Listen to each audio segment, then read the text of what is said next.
Shalom Sobat Kristus.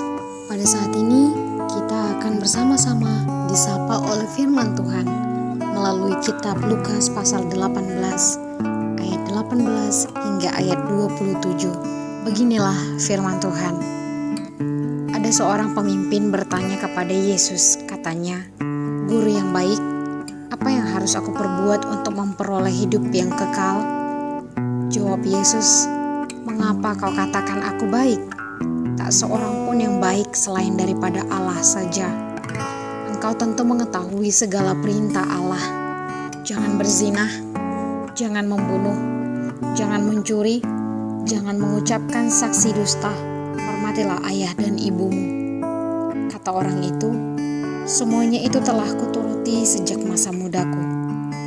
Mendengar itu, Yesus berkata kepadanya, "Masih tinggal satu hal lagi yang harus kau lakukan. Juallah segala yang kau miliki dan bagi-bagikanlah itu kepada orang-orang miskin. Maka engkau akan beroleh harta di sorga. Kemudian datanglah kemari dan ikutilah aku." Ketika orang itu mendengar perkataan itu, ia menjadi amat sedih, sebab ia sangat kaya.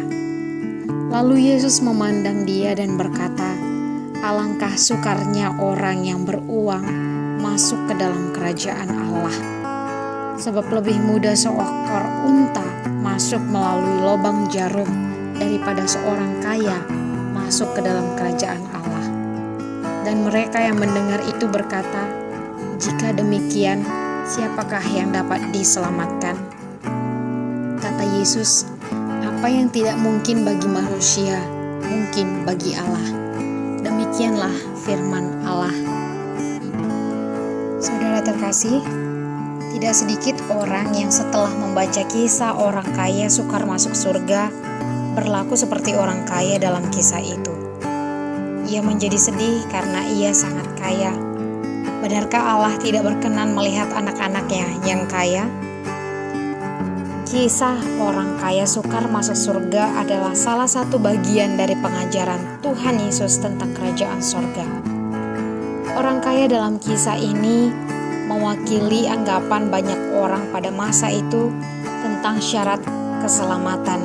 Salah satunya melalui keteguhan menjalankan hukum Taurat. Dengan kata lain, keselamatan dapat diperoleh melalui usaha manusia. Karena itu ketika Yesus menyinggung hukum Taurat, orang kaya tersebut dengan bangganya menjawab, "Semua itu sudah kuturuti sejak masa mudaku," pada ayatnya yang ke-21. Ia sangat yakin bahwa dengan usahanya dia telah memperoleh keselamatan. Akan tetapi, Yesus menunjukkan kepadanya bahwa usaha manusia sangat terbatas dalam mengupayakan keselamatan. Yesus memintanya menjual seluruh hartanya dan membagikannya kepada orang miskin. Dapat kita lihat melalui ayat yang ke-22.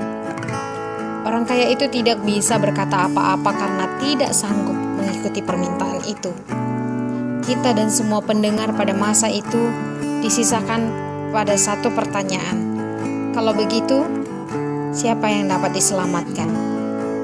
Saudara yang terkasih, keselamatan adalah pemberian Allah bagi kita. Seperti yang tertulis dalam ayat yang ke-27, di mana orang kaya dalam kisah ini tidak menyadari hal tersebut karena hatinya terpaut pada hartanya. Tuhan Yesus menawarkan pemulihan dan memintanya mengalihkan titik fokus dari hartanya, namun ia tidak siap. Lalu bagaimana dengan kita?